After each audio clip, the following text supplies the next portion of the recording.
There was a report that came out from the United States Department of Education just a few years ago that showed Black boys in kindergarten were being suspended and expelled from school at rates higher than white boys in high school.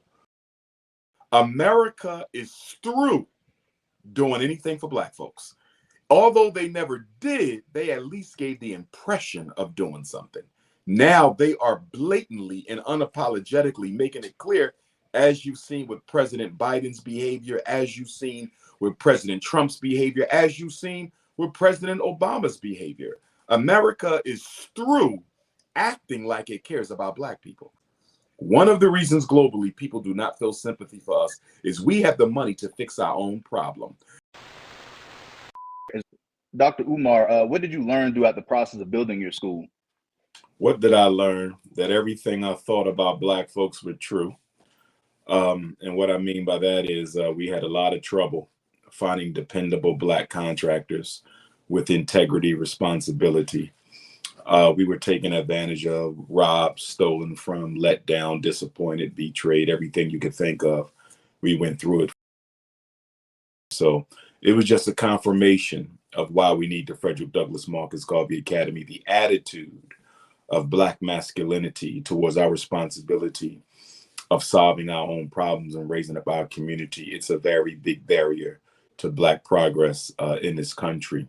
What else did I learn? I learned that if Black people trust you, if they believe in you, they will support you. The Frederick Douglass and Marcus Garvey Academy is the first school in American history built by the African diaspora. No school ever in this country's history has been built, financed, renovated off of donations from African people from every single continent in the world. And so we've achieved history in doing this. And so although I had to learn the bittersweet lesson that a lot of Black men are not worth their weight in salt, I also learned that Black people are willing to support and sustain a serious movement if they really believe in the person leading that initiative.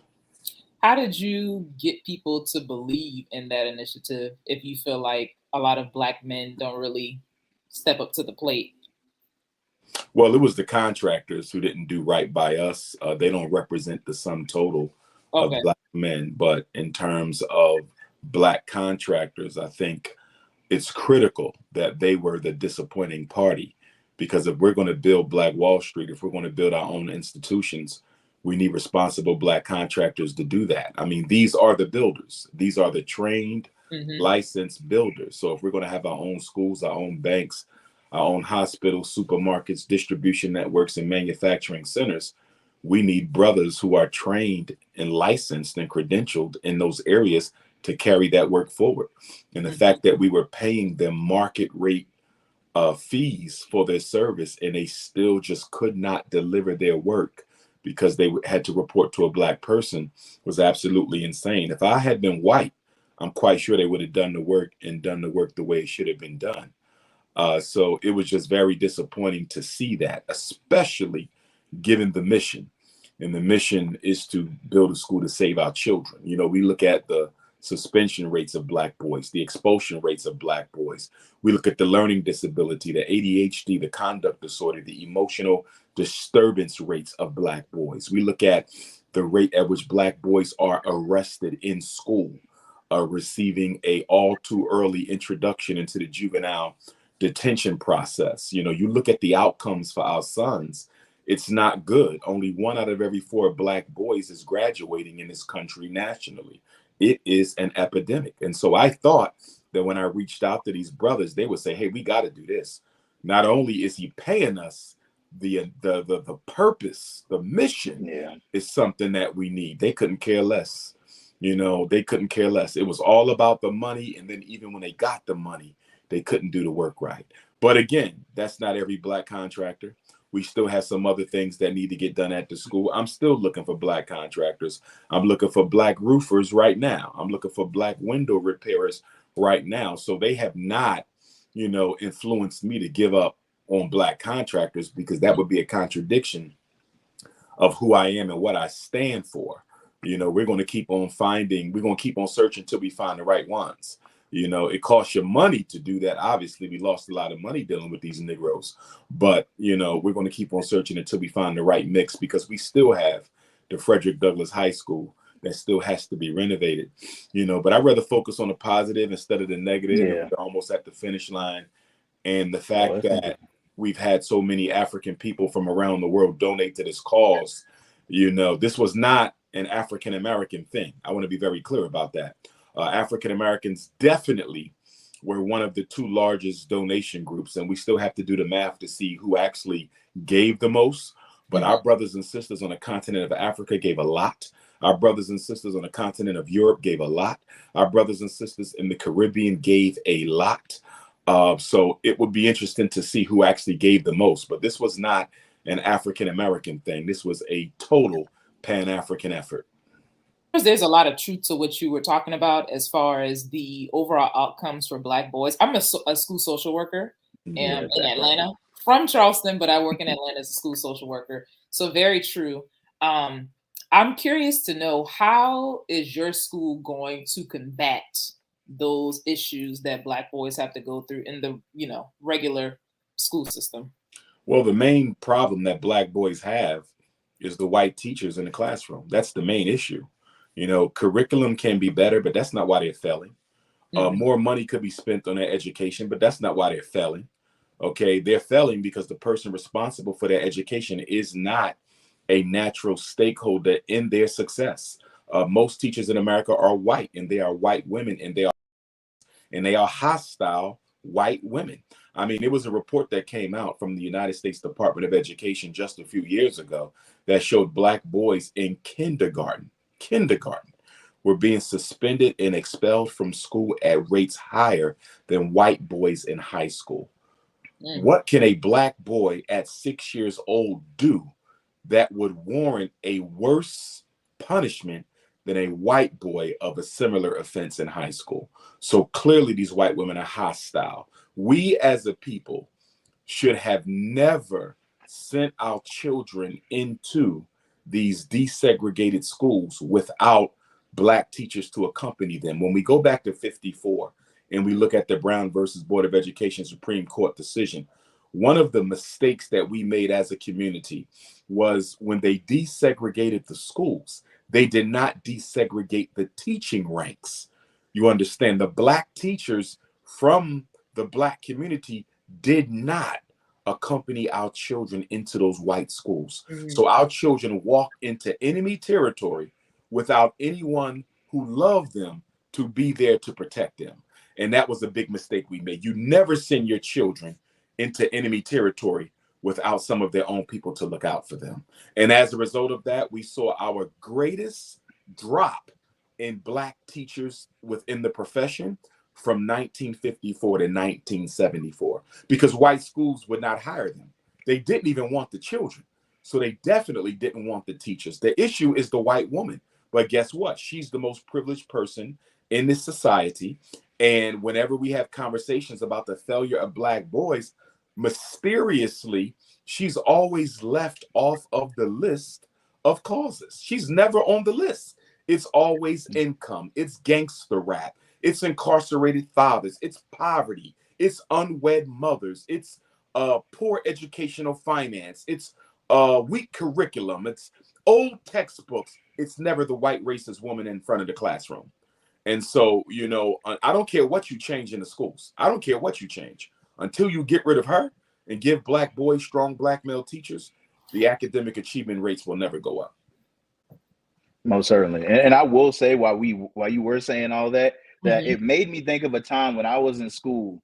And it's strange. It's crazy. I had a white guidance counselor, and this fella really came into the room. It was me and a couple other, you know, black fellas that were in the classroom. And he told us a statistic of saying, at the time, he said 1 in every 4 Black boys in the class, or whatever it was, would be going or be incarcerated. And I never thought, at the time, I didn't think nothing of it. But now as I get older, I'm thinking, why would you feel the need to come in there and tell us a statistic such as 1 out of the 4, every 4 of us is going to end up being incarcerated, instead of you trying to, like you said moments ago, try to preach positivity and try to tell us different paths of different things to do instead of you telling us what's the worst case scenario where we're going to end up at. Because, you know, a lot of people don't realize that at a young age, a lot of stuff gets internalized. Like that moment, it's crazy that I even remember it.